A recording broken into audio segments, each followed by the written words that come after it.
Et c'est là que ma vie, elle a complètement changé, où là, ça m'a ouvert des yeux comme ça. L'énergétique, c'est pas tu peux pas faire ci, tu peux pas faire ça. Sans lui, je pense que je n'en serais pas là, tout simplement.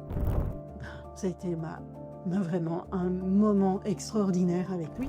Et ça m'a marqué parce que je me suis dit, oh, waouh, on y arrive même en une semaine. Bonjour à toutes et à tous. Bienvenue sur Canal Ouvert, le podcast de Chantal Verheyen. Chantal, tu as guidé plus de 17 000 personnes sur le chemin de l'énergétique grâce à une méthode unique autour du pendule. Aujourd'hui, nous sommes là pour aller plus loin, pour mieux comprendre ton parcours, tes inspirations et ce qui t'a mené à transmettre cette approche si puissante. Et pour ça, je vais me permettre de te poser quelques questions. Alors, es-tu prête, Chantal, à nous ouvrir les portes de ton univers ? Avec plaisir, ça me fait toujours plaisir de partager avec tout le monde et de vous expliquer comment je suis arrivée à pouvoir aider 17 000 personnes. Alors Ingrid, on est parti, je t'écoute. Super, commençons par le début de ta vie. Quel a été le moment difficile où tu as failli tout arrêter ? Alors, c'était ça a été une grosse période difficile de 2001 à 2005. À ce moment-là, je travaillais dans les laboratoires pharmaceutiques, j'étais technicienne de laboratoire, je travaillais sur des médicaments, etc. Je vivais le harcèlement moral dans les laboratoires et ce qui a rajouté une petite couche, c'est qu'à ce moment-là, je suis devenue maman d'un petit garçon et d'une petite fille qui avaient pas mal de soucis et donc j'ai été dans un état d'épuisement, mais total, total, total. Et j'ai même failli ne plus vouloir rester sur Terre parce que j'en pouvais plus. Et la petite anecdote, c'est qu'à ce moment-là, j'ai eu une dispute avec mon mari qui m'a dit, bah, tu sais, Chantal, on est quand même tous des numéros et on peut être tous remplaçables. Je me suis dit, bah, si on est tous remplaçables, ça sert à rien de rester sur Terre.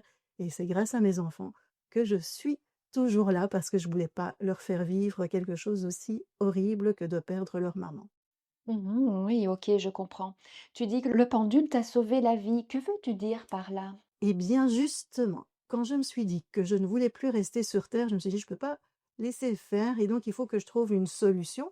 À cette époque-là, 2001-2005, on n'avait pas toutes les aides qu'on a là maintenant et donc je suis allée chercher au plus profond de moi pour pouvoir me sortir de là et c'est à ce moment-là que le pendule est arrivé sur mon chemin. Moi, la grande scientifique, je savais pas ce que c'était qu'un pendule, je savais pas à quoi ça ressemblait, je savais pas ce qu'on faisait avec un pendule et un matin, je me suis réveillée avec le mot pendule en tête. Je suis allée en acheter un et c'est là que ma vie, elle a complètement changé parce qu'en fait, avec le pendule, je suis totalement autodidacte. Je n'ai jamais suivi une seule formation et je peux vous avouer que j'ai vécu des moments difficiles, hein. Je me suis arraché les cheveux parce que j'avais les réponses qui allaient dans tous les sens. Ma convention, elle était pas stable. Finalement, je savais pas à quoi servait ce pendule. J'ai voulu le jeter, le mettre au fond d'un tiroir. Mais moi, j'aime bien savoir pourquoi. Et donc, j'ai voulu comprendre pourquoi ça n'allait pas. Et en faisant ça, eh bien, je me suis rendu compte, en regardant tourner ce pendule, j'étais comme hypnotisée et je sentais qu'il y avait un changement au niveau de mes énergies et ça m'a donné une force extraordinaire pour continuer ma vie et pour pouvoir créer la vie qui me convient. Incroyable. Dis-moi, Chantal, comment tes enfants t'ont aidé à devenir la femme que tu es maintenant ? Eh bien, voilà, c'est eux qui m'ont empêché de quitter cette terre, mais en fait, ils m'ont donné une bonne claque parce que quand ils sont nés, moi j'ai vécu la maltraitance, je vous en parlerai un petit peu plus tard et je voulais qu'eux aient une maman qui soit aimante, qui ait une maman qui soit pas comme la mienne, on va dire et donc j'ai voulu être extrêmement parfaite. J'ai voulu être la maman la plus parfaite au monde et j'ai eu, comme on pourrait dire là maintenant, un burn-out aussi. Et ils m'ont appris que c'était pas une maman parfaite qu'il me fallait, mais une maman qui était bien dans sa peau. Une maman qui était heureuse. Et quand on est bien dans sa peau, eh bien, on peut rendre nos enfants heureux, on peut vivre des moments heureux avec eux, on peut les soutenir, on peut les aider parce que si on est concentré sur on veut être parfait, on veut ceci, on veut cela, et ben, on passe à côté de tellement de belles choses et ça, c'est ce qu'eux m'ont appris et donc grâce à eux, j'ai travaillé énormément sur moi pour ne plus être la maman parfaite, pour accepter mes tout petits défauts, hein. J'en ai pas énormément, mais pour accepter tout ça et pour pouvoir, vivre pleinement avec eux. Justement, comment as-tu trouvé la force de sortir de cette maltraitance, Chantal? Alors d'abord, il a fallu que je comprenne qu'il y avait de la maltraitance, psychologique, hein, pas, physique, mais psychologique parce que comme c'est quelque chose qui est habituel, on n'y pense pas. Comme c'est quelque chose dont on parle pas pendant ces années, hein, c'est pas la même chose que là maintenant, je savais pas qu'il y avait de la maltraitance. Ma mère me disait toujours que je valais rien, que j'étais moche, que je servais à rien, que j'étais méchante, que ce monde ne voulait pas de moi, qu'elle ne voulait pas de moi et par moments, quand elle parlait de moi, elle disait ça. Et elle m'en a fait subir. Elle était alcoolique, l'alcool méchant. Et donc, même si j'avais 4 sœurs, ou j'ai 4 sœurs, j'étais enfant unique dans une famille nombreuse parce que j'ai passé des années toute seule avec mes parents. Et donc, bah, par moments, pendant les vacances, du matin au soir, j'avais quelqu'un qui me cherchait vraiment des misères. Je savais pas que ça, c'était la maltraitance et c'est de nouveau avec mes enfants que je me suis rendu compte que c'était de la maltraitance. Parce que je me suis dit: «Ah! Si quelqu'un faisait le quart de ce que ma mère m'a fait et faisait ça à mes enfants, je ne l'accepterais jamais» et subir ça, eh ben, ça détruit une personne. Donc il a fallu d'abord que je comprenne que j'ai été, détruite par, ma mère, que c'était de la maltraitance. Puis ensuite, il a fallu que je comprenne que j'étais une victime, puis ensuite accepter le fait qu'on ne peut pas changer ce qui s'est passé, qu'on ne peut pas changer les gens, que le passé, c'est le passé et que le passé fait ce qu'on est, nous. C'est notre vie, en fait. Cette maltraitance, elle est mon histoire. Donc j'ai dû l'accepter. J'ai dû accepter que ma mère était ma mère et arrêter de demander à cette femme de m'aimer. Donc j'ai dû beaucoup travailler sur cette séparation, faire le deuil de la séparation avec l'envie d'avoir une maman aimante. Et puis donc j'ai dû énormément travailler sur mes énergies, sur mon émotionnel pour pouvoir sortir de ça. Alors c'est pas quelque chose en un claquement de doigts, ce sont des mois, des années de travail sur soi et le pendule, c'est là où le pendule m'a énormément aidée. C'est là où j'ai pu, devenir, plus moi, vraiment moi et c'est là, grâce à ça, où que j'ai pu comprendre qui j'étais vraiment puisque avant j'étais une coquille vide. Je vivais, je survivais, je pensais pas avoir d'émotions. Je vivais les choses tout simplement et en travaillant sur tout ça, bah, j'ai pu découvrir qui j'étais. Voilà comment je suis sortie de là en sachant que même si on travaille sur nos blessures, quand on a des traumatismes comme ça, ils feront toujours, toujours partie de notre vie et toujours partie de notre histoire. Mmh. Il y a aussi un livre, qui a changé ta vie. Tu peux nous en dire un peu plus? Oui, ça aussi, ça fait un élément déclencheur. Donc, le pendule, les enfants et le livre, c'est les 4 accords Toltec. J'allais dire les trois parce que j'ai travaillé beaucoup sur trois, mais c'est les 4 accords Toltec où là, ça m'a ouvert des yeux comme ça, où j'ai pu aussi, le pendule plus le livre, ça a été un déclencheur énorme. Les 4 accords Toltec, c'est ne prends rien pour toi, que ta parole soit impeccable, fais du mieux que tu peux. Et alors, il y en a un qui me manque, ne fais pas de suppositions. Et là, moi, j'ai beaucoup travaillé sur ne prends rien pour toi. Parce que ma mère, elle me disait que tout était de ma faute. En fait, chaque fois qu'il y avait un problème, c'était de ma faute. Donc, à chaque fois qu'il y avait un problème dans la famille, je pensais que je faisais mal. Chaque fois qu'il y avait un animal de ma famille qui était pas bien, je me disais, mais qu'est-ce que j'ai fait pour que ça arrive? Chaque fois, j'étais là, mais qu'est-ce que j'ai fait au monde pour que ça arrive? Et donc, j'ai beaucoup travaillé pour me dire qu'il y avait des choses autour de moi qui n'est pas qui n'étaient pas dues à moi. Tout simplement, j'étais pas tout le temps la déclencheuse, je sais pas si ça se dit, mais de ce qui se passait autour de moi. Donc moi, je me prenais pas pour, j'avais pas un ego comme ça en me disant que c'est à cause de moi, que j'avais tellement d'importance que je déclenchais tout ça. J'étais plutôt en me disant, «Bah, Chantal, pourquoi tu fais des choses aussi mal que ça pour avoir tout ce qui se passe là?» Donc là, ça m'a permis de prendre vraiment du recul, de remettre les choses à leur place et de remettre la responsabilité chez les bonnes personnes aussi, que c'était pas tout de ma responsabilité. Ensuite, j'ai travaillé beaucoup, pas sur que ta parole soit impeccable, parce que je suis pas quelqu'un qui juge énormément, et je dis jamais, quasi jamais de gros mots, hein. J'ai que 3 gros mots que je m'autorise et j'ai beaucoup travaillé surtout sur ne fais pas de suppositions. Moi, j'étais une personne qui disait toujours: «Pourquoi? Pourquoi ceci? Pourquoi cela? Pourquoi mon voisin me dit pas bonjour? C'est certainement que j'ai fait quelque chose de mal». Et non, à un moment donné, il me dit pas bonjour tout simplement parce qu'il me dit pas bonjour et ça le regarde, peu importe. Donc moi, j'ai arrêté complètement de faire des suppositions. «Ah tiens, il se passe ceci, parce que cela». C'est fini. Il se passe ça, il y a un événement, OK, on gère l'événement tout simplement et on arrête de faire tourner notre mental, on arrête d'aller chercher des pourquoi, nanan, et cetera. Ça ne fait que nous engluer dans du négatif, en fait, tout simplement. Alors, par rapport à faire de ton mieux, comme on m'a toujours dit que j'étais nulle et que je savais rien faire, j'ai essayé d'être parfaite pour mes enfants, et cetera. Donc là, c'était pas faire de ton mieux comme certains qui font pas grand-chose, mais c'était surtout diminuer pour pouvoir se dire: «Mais chaque décision que j'ai prise, je les ai prises en connaissance de cause, je les ai prises parce que je pensais que c'était le mieux à faire et Chantal, tout ce que tu fais, c'est parce que tu as envie de donner, tu as envie d'être bien, donc tu fais de ton mieux sans vouloir atteindre la perfection». Merci Chantal. Y a-t-il une rencontre qui a bouleversé ta vie? Alors, il y a une rencontre juste extraordinaire, il y a eu plusieurs rencontres. Je vais quand même dire merci à mon mari de m'avoir rencontrée dans cet état-là et de m'avoir soutenue pendant tout ce travail. Mais au niveau énergétique, il y a une rencontre juste extraordinaire, c'est avec mon cheval Pégase. Alors, Pégase, c'est vraiment toute une histoire. C'est ma fille qui faisait de l'équitation et à ce moment-là, j'étais toujours dans le secteur pharmaceutique, donc je pensais pas être sensible à quoi que ce soit. Mais chaque fois que j'allais dans le manège où Pégase était, je ne me sentais pas bien. J'avais des nausées, j'avais mal au cœur, le ventre qui était tout serré, et je pensais que c'était parce que j'avais peur des chevaux. J'ai bien appris plus tard que c'était pas ça du tout.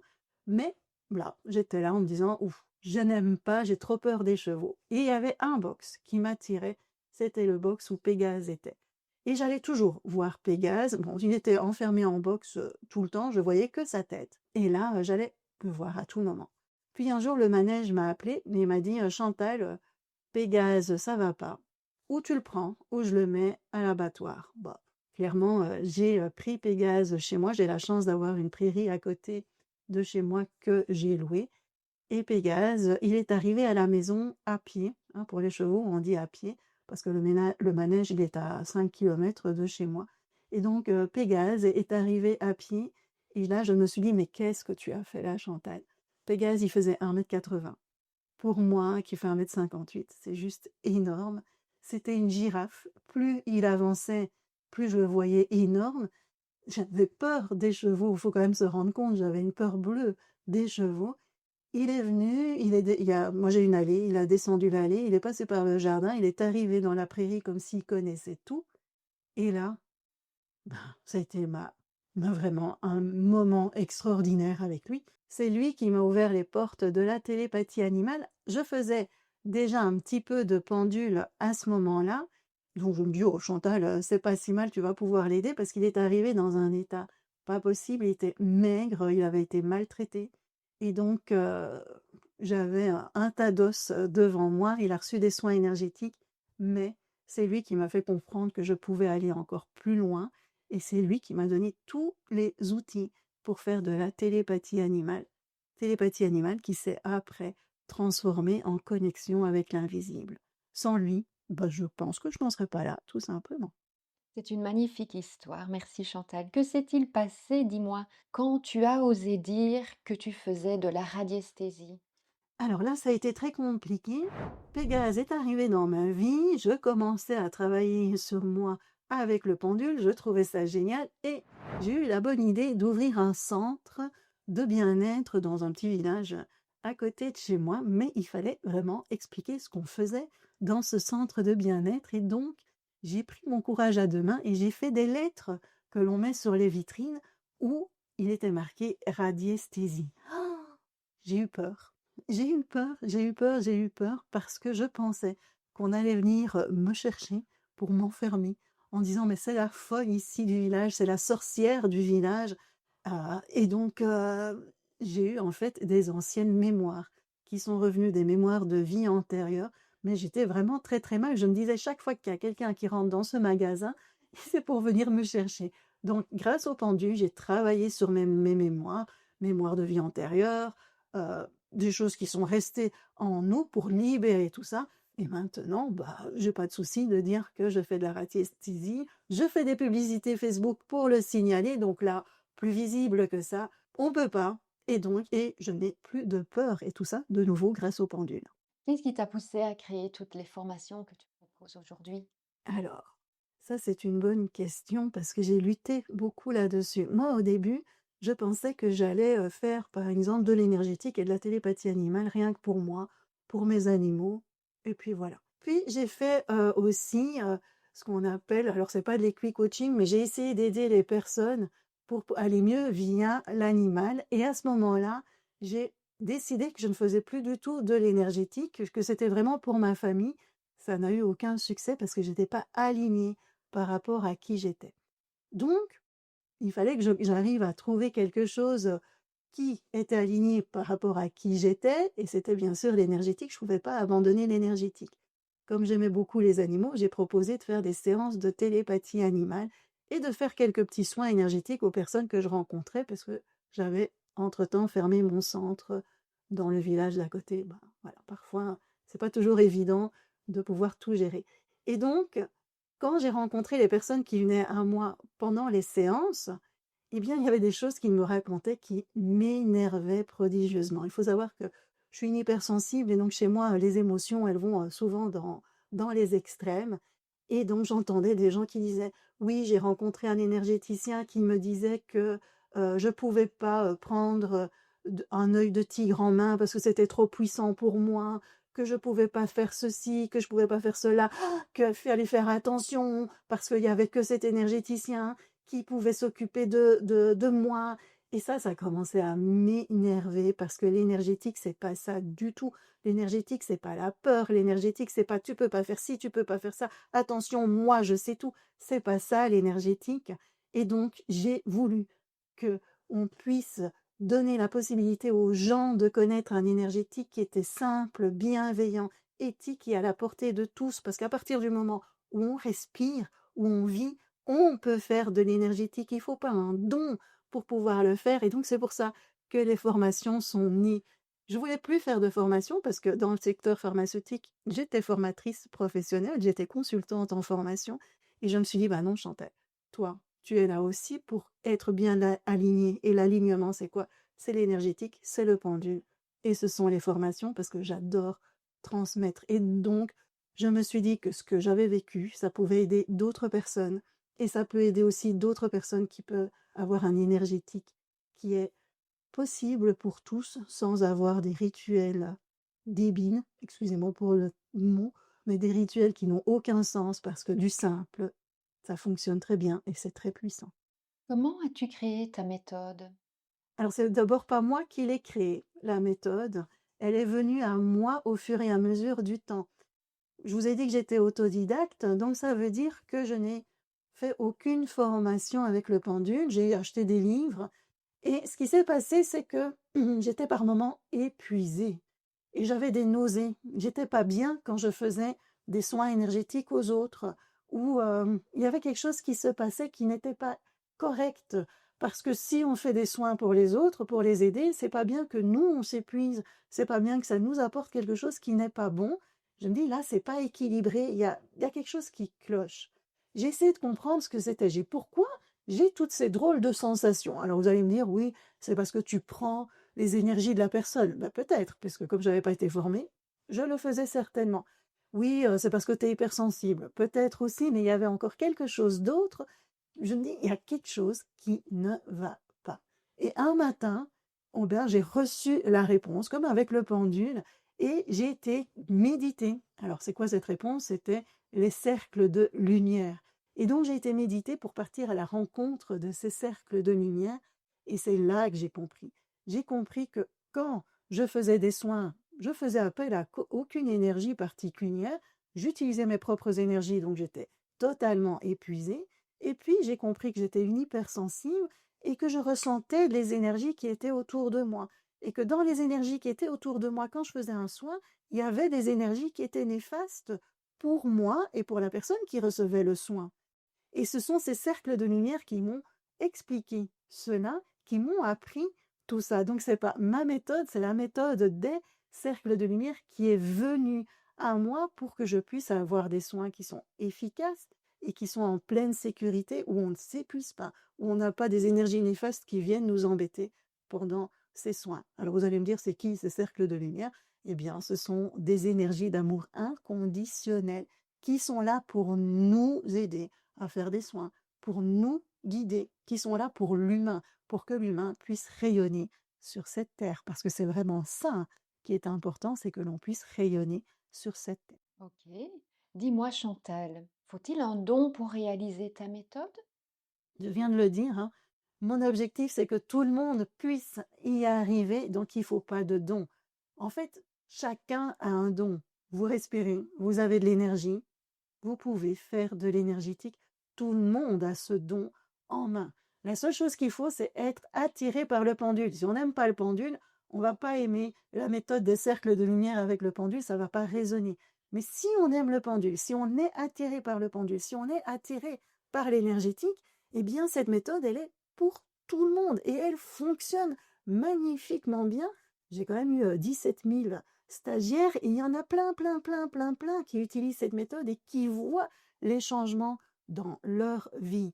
Donc c'est vraiment un moment magique, ces cercles de lumière qui viennent nous aider et qui peuvent vous aider aussi sans avoir un don particulier. Juste un pendule et des choses dans la vie peuvent changer. Et sans doute un bon protocole.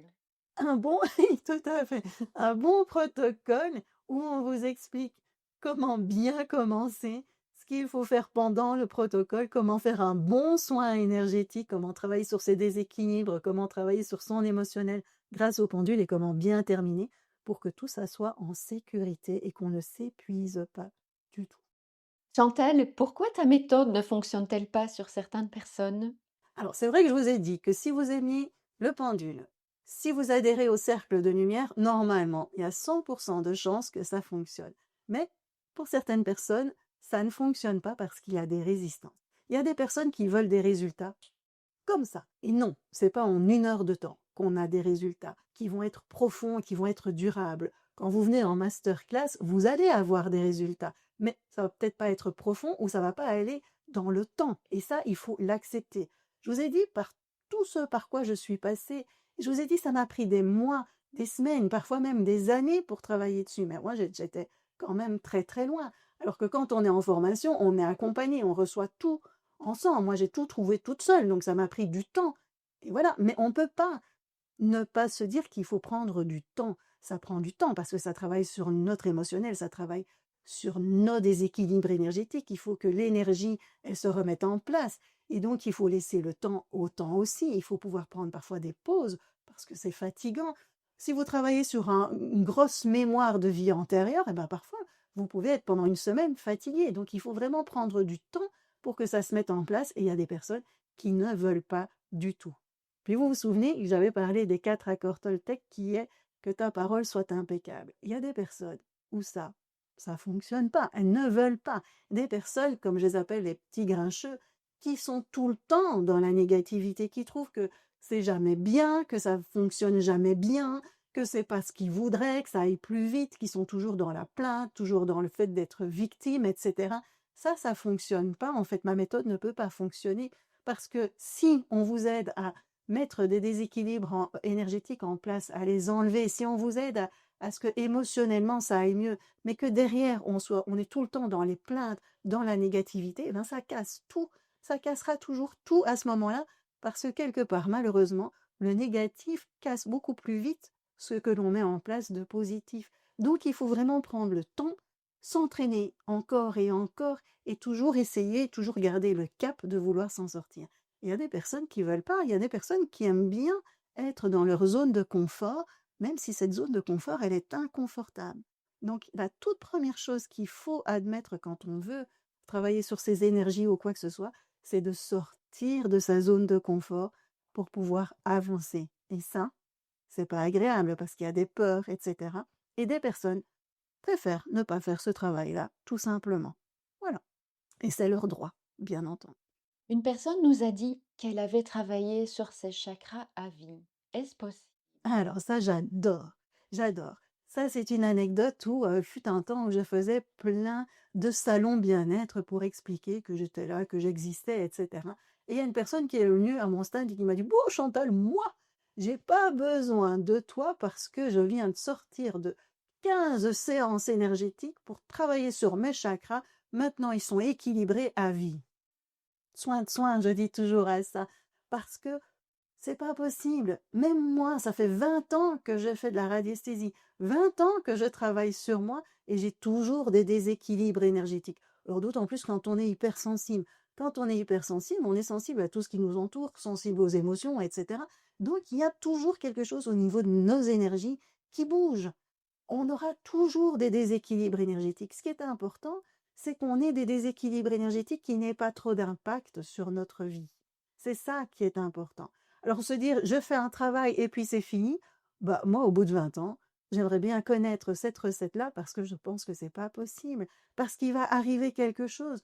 La mort, moi j'ai plein d'animaux, la mort d'un animal, le quelque chose qui va pas dans notre vie, notre enfant qui a, un petit souci, un accident de voiture, des choses de la vie vont faire que ça peut faire remonter en nous des émotions, remonter en nous des choses qu'on avait oubliées, qu'on croyait qu'on avait beaucoup, beaucoup travaillé. Par exemple, moi, j'ai beaucoup travaillé sur l'abandon, sur le rejet. Mais il se peut qu'à un moment donné, il y ait une situation qui soit tellement émotionnante pour moi que cette peur d'abandon, ce rejet, cette blessure plutôt d'abandon et de rejet, refasse surface. Et c'est pas grave, parce que j'ai plein d'outils pour travailler de nouveau dessus. Moi, je dis toujours qu'on arrête de travailler quand on n'est plus sur Terre, tout simplement. Donc, toujours travailler sur ses énergies et son émotionnel, ça nous aide à avancer de plus en plus et ça nous permet en fait d'être bien. C'est avoir vraiment la force d'être bien et de créer la vie qui nous convient.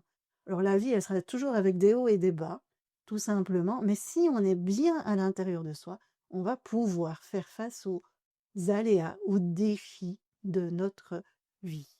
Voilà pourquoi c'est impossible de ne pas avoir de déséquilibre énergétique et ce n'est pas grave. Bon, si on a bien les outils, ben, toute notre vie, on travaille dessus et puis tout simplement, on avance. Mmh. Voilà. Et travailles-tu le nettoyage karmique? Alors ça, on me le pose très souvent parce qu'il y a ce truc du karma. Le karma, Chantal, si tu vis une situation difficile maintenant, si tu as connu la maltraitance, c'est parce que tu as vraiment été une vilaine fille dans tes vies antérieures. Et ça m'énerve à un plus haut point, quelque chose de pas possible, parce que c'est culpabilisant. Parce que moi, je veux dire honnêtement, ce qui m'intéresse, c'est ma vie ici, maintenant. Ce que j'ai fait dans une vie antérieure dont je me souviens absolument pas, je m'en moque complètement.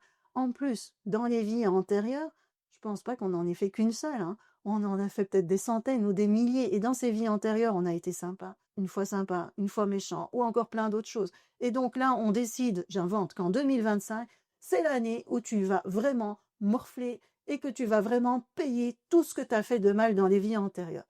Alors moi, avec la maltraitance, avec plein de choses que j'ai vécues, je peux dire qu'il y a des personnes qui, pendant 80 ans, ils vivent mal leur vie à cause de leur dette karmique. Je suis pas d'accord avec ça du tout. Et les cercles de lumière, ils sont pas d'accord avec ça du tout. J'ai horreur de l'énergétique qui culpabilise les gens. Ce qui est important, en fait, c'est pas de faire un nettoyage de tout ce qu'on aurait mal fait dans nos vies antérieures.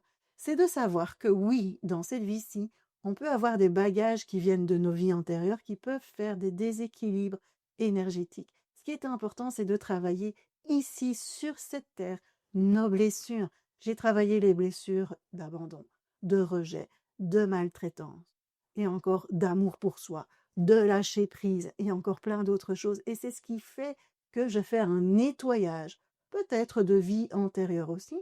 J'ai aussi des méditations de nettoyage de nos vies antérieures, mais c'est pas le karma. J'ai horreur de ce truc qui dit, ouais, eh ben, tu verras, tu fais quelque chose de mal maintenant, tu verras la prochaine fois, ta prochaine vie, ce sera quelque chose de mal. Eh bien, peut-être pas du tout, parce que ce qu'on a à vivre ici, c'est d'être méchant, ou ce qu'on a à vivre ici, c'est ceci ou cela. Donc non, je fais pas du nettoyage karmique, je fais du nettoyage des blessures des vies antérieures, du rééquilibrage énergétique, du travail sur nos maisons, du travail sur notre développement personnel. Et c'est ça qui nous permet d'être alignés ici et maintenant. Et c'est ça qui est le plus important. Plus vous travaillez sur ce que vous vivez ici maintenant pour être bien dans cette vie-ci, plus vous nettoyez tout le reste. Et on arrête avec ce foutu karma, tout simplement. Existe-t-il une éthique dans l'énergétique? Alors chez moi, oui, pas partout, et parfois j'ai des personnes qui n'aiment pas cette éthique. Pour moi, je trouve qu'on est responsable de nos énergies. On est adulte, on est responsable de nos énergies. Il y a des personnes qui croient pas en l'énergétique. Il y a des personnes qui font plein de choses elles-mêmes. Tous mes stagiaires qui sont allés en formation avec moi, ils s'occupent de leurs propres énergies et ils s'occupent des énergies des maisons. Et il y a des énergéticiens qui décident que non, ces personnes-là sont pas capables et que eux savent que c'est nécessaire de travailler sur les énergies d'un tel, un tel et un tel, et ils le font sans demander leur accord. Je trouve ça scandaleux, inadmissible et irrespectueux. Qui sont-ils, ces gens-là, pour dire, par exemple, moi, je vais travailler sur Chantal parce que j'estime qu'elle en a besoin? Qui sont-ils? Ils ne connaissent pas le travail que je fais, ils ne savent rien de moi et eux, ils estiment qu'ils ont le droit de travailler sur mes énergies sans le demander. Je ne suis pas d'accord avec ça, ce n'est pas de l'énergétique bienveillant. On ne peut aider les personnes que si elles le demandent. Et moi, s'il y a quelqu'un qui travaille sur moi avec un énergétique que je n'aime pas, je ne suis pas d'accord là-dessus. Donc chez moi, oui, il y a de l'éthique. On ne travaille pas sur les personnes sans leur accord. On ne travaille pas sur les animaux qui ne sont pas à nous, dont on n'est pas responsable. On ne travaille pas sur les enfants sans l'accord des parents. Chacun est responsable de ses énergies. Chacun sait ce qui est bon pour lui. C'est qui la meilleure personne pour savoir ce qui est bon pour elle-même? C'est elle-même. On va arrêter de donner du pouvoir à l'autre. C'est nous qui savons ce qui est le mieux pour nous et pas les autres. Donc oui, il y a de l'énergétique et il faut faire bien, bien, bien attention à ça. Merci. Peux-tu nous confier, Chantal, ce qui te ressource profondément? Alors, ce qui me ressource profondément, en tant qu'hypersensible, j'ai besoin d'être dans un environnement calme, serein. Je supporte pas les disputes, donc il faut vraiment quelque chose de très calme. Il faut la nature et il faut les animaux. Quand je vais pas bien, ben, je vais près de mes animaux dans la prairie. J'ai la nature, j'ai les animaux et j'ai le calme. C'est ça qui me ressource. Moi, je suis sensible à la musique qui est trop forte, à la musique qui est agressive, je suis sensible, je peux être sensible aux voix des personnes. Une tronçonneuse à côté de moi, c'est juste catastrophique. Il y a des sons de musique que je ne supporte pas. Donc, pour pouvoir me ressourcer quand je vais pas bien, je vais dans un environnement calme, près de mes animaux, dans la nature. Voilà. Ton énergétique se fait avec le pendule et la connexion à l'invisible. Et les pierres alors ont-elles aussi une importance pour toi? Ah oui. Alors les pierres, elles ont beaucoup d'importance pour moi parce que d'abord, il y a une histoire derrière ça.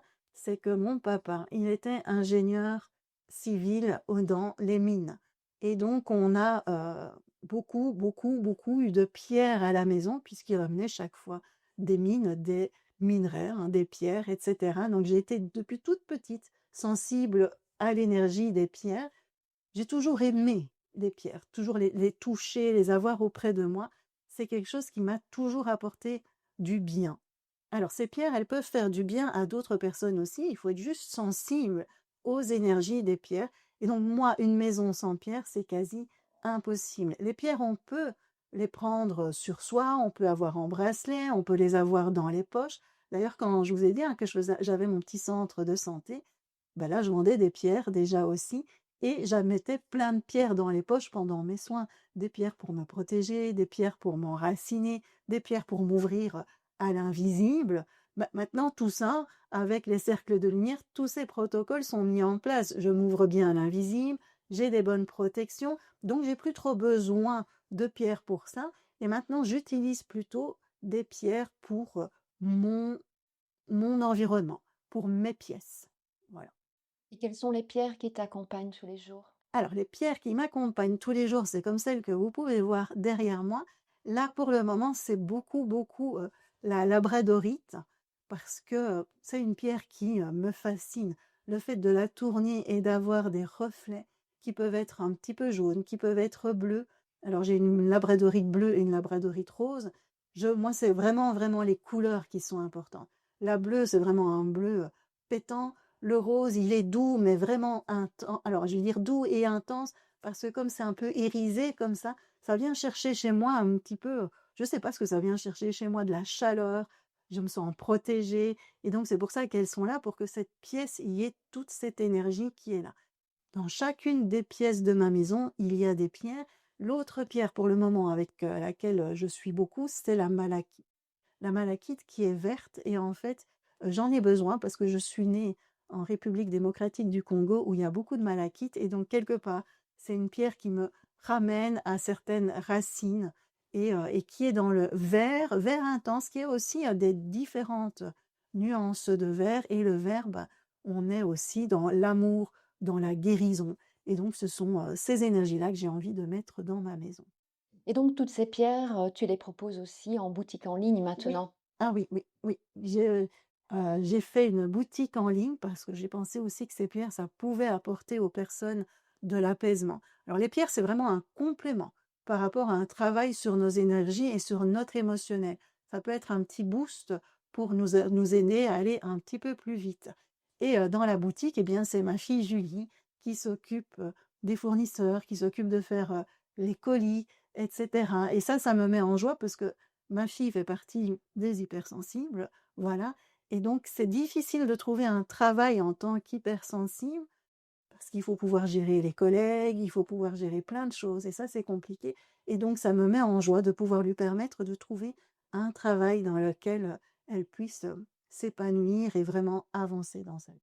Tu proposes également des stages en Thaïlande, peux-tu nous en dire un peu plus? Oui, alors les stages, au début, j'avais un petit peu, je savais pas si j'allais proposer des stages, je savais pas si ça pouvait aider vraiment les personnes et je me suis dit que ça pouvait être intéressant pour les personnes qui avaient besoin d'un bon nettoyage énergétique, les personnes qui avaient besoin aussi de sortir de chez elles pour pouvoir travailler sur elles. Parce que quand on veut travailler sur soi et qu'on est à la maison, parfois on est pris par toute notre vie de tous les jours, ce qui est tout à fait normal.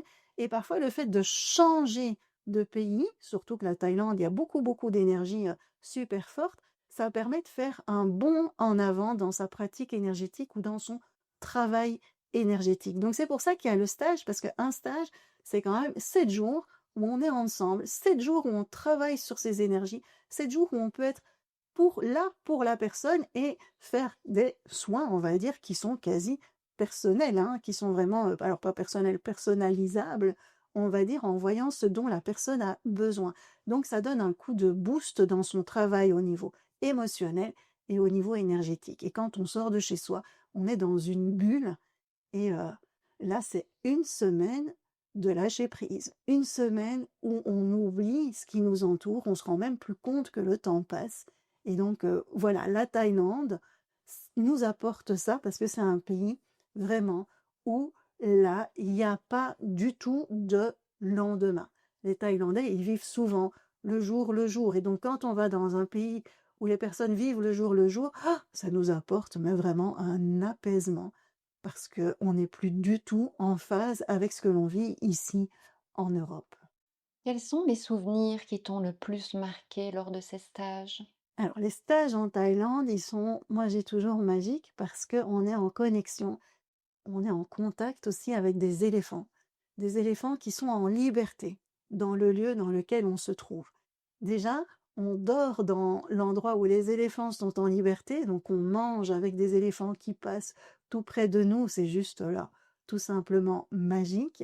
Et l'anecdote, alors j'en ai plein des anecdotes, je peux vous parler de plein d'anecdotes en Thaïlande. Je vais vous parler de 2 anecdotes, une de moi et une d'un stagiaire. J'avais fait un stage enfant-parent et j'avais un papa qui était cartésien, qui était venu pour accompagner sa fille qui adorait les animaux, qui aimait l'énergétique et sa fille, elle avait à peu près 15 ans à ce moment-là. Et le papa, j'avais dit, OK, vous pouvez venir si vous êtes cartésien, mais vous faites tous les exercices. Et il avait dit: «OK». Je trouvais ça super génial et en fait, là, pendant la semaine, on a beaucoup, beaucoup travaillé sur la connexion à l'invisible et la connexion à l'animal. Ce qui est important dans mes stages, c'est qu'on met le respect de l'animal bien avant tout. Donc on n'arrive pas en disant: «Toi, l'éléphant, tu vas m'apporter plein de choses». On arrive, on explique à l'éléphant qui on est et si l'éléphant a envie de nous aider dans notre développement, il le fera. Et au fur et à mesure de la semaine qui passe, cette personne passe des moments avec l'éléphante, ce sont souvent des femelles, dans l'eau et le dernier jour, ce que je fais quand on est en stage, c'est que en fait, je me tiens près de l'éléphant et près du stagiaire. L'éléphant, je reçois les messages de l'éléphant, je dis au stagiaire: «L'éléphant te demande de faire ceci et faire cela» et pour cette personne-là, le dernier jour, je n'ai rien eu à dire. Il avait tout ressenti de par lui-même.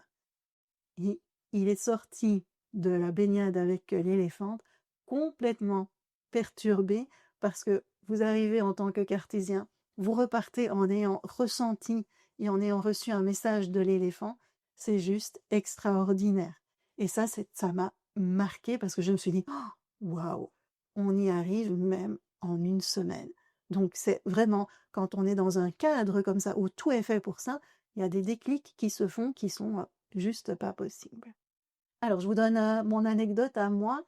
Mon anecdote à moi, c'est quand je vais en stage, en fait, je mets le stagiaire en priorité. Je pense pas à moi, parce que je suis vraiment là pour aider mes stagiaires à avancer.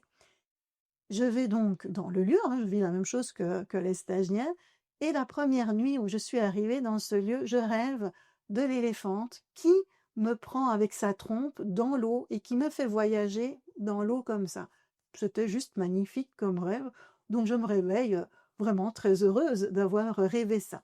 On rentre dans l'eau avec l'éléphante et il y avait 2 stagiaires qui étaient là. Je mets jamais énormément de stagiaires pour que justement l'éléphante puisse choisir avec qui elle a envie d'avoir des interactions. On est là vraiment dans le respect de l'animal.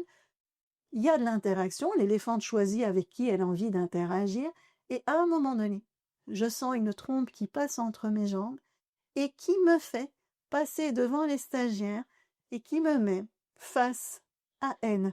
Et ça, c'est magique parce que ça veut dire qu'elle a choisi l'interaction. Elle est venue me chercher. Et moi qui me dis toujours, bah pourquoi moi? Quelque part, vous voyez, j'ai encore un travail à faire là-dessus. Pourquoi moi? Elle est venue me chercher et elle m'a mis face à elle. Et ça, c'était un moment, mais extraordinaire. Et les stagiaires, ils vivent toujours ce genre de moment extraordinaire. Et je vais terminer parce que c'est tellement beau que 6 mois après, je suis revenue en stage là-bas. Et je me posais pas de questions. Est-ce qu'elle va me reconnaître ou pas? C'était pas du tout dans ma tête. Et je suis arrivée dans le lieu et elle a couru vers moi. Et elle a même, les éléphants, ils font des petits bruits et elle s'est mise à ronronner. Et ça, vous voyez, quand vous faites des stages comme ça, où vous êtes dans le respect de l'animal, vous vivez juste des choses magnifiques et magiques et j'ai envie que les stagiaires puissent vivre ça parce que c'est des moments où on est en connexion avec la nature, avec l'énergétique et c'est juste waouh! Merci Chantal, merci pour tout ce que tu nous partages. Avec plaisir. Franchement, alors j'ai eu plein de petits moments d'émotion pendant tout ce que je viens de partager. J'espère que vous avez compris que tout le monde peut y arriver, que l'énergétique, c'est à la portée de tous, que la technique avec le pendule, c'est à la portée de tous, et que vous pouvez tous créer la vie qui vous convient. Si vous avez envie vraiment de changer les choses, le pendule, il est là pour ça, hein. Mes formations, elles sont là pour ça. Mon accompagnement est là pour ça, parce que j'aime les animaux, j'aime l'humain. Et j'ai vraiment envie que si vous le désirez, de vous accompagner et de vous aider à rayonner parce que vous avez vu ce par quoi je suis passée, on peut le faire, vous pouvez le faire. C'est maintenant à vous de décider ce que vous avez envie de faire. Est-ce que vous avez envie d'avancer? Eh bien, l'énergétique est là pour vous parce que quand on a envie de changer les choses, on commence par l'énergétique et puis on fait l'émotionnel. C'est à vous de décider. Alors, si vous avez envie, vous me suivez sur Facebook, sur Instagram, sur YouTube, ou vous rentrez dans ma communauté où vous allez apprendre plein de choses. Et moi, je vous fais des énormes bisous. À tout bientôt.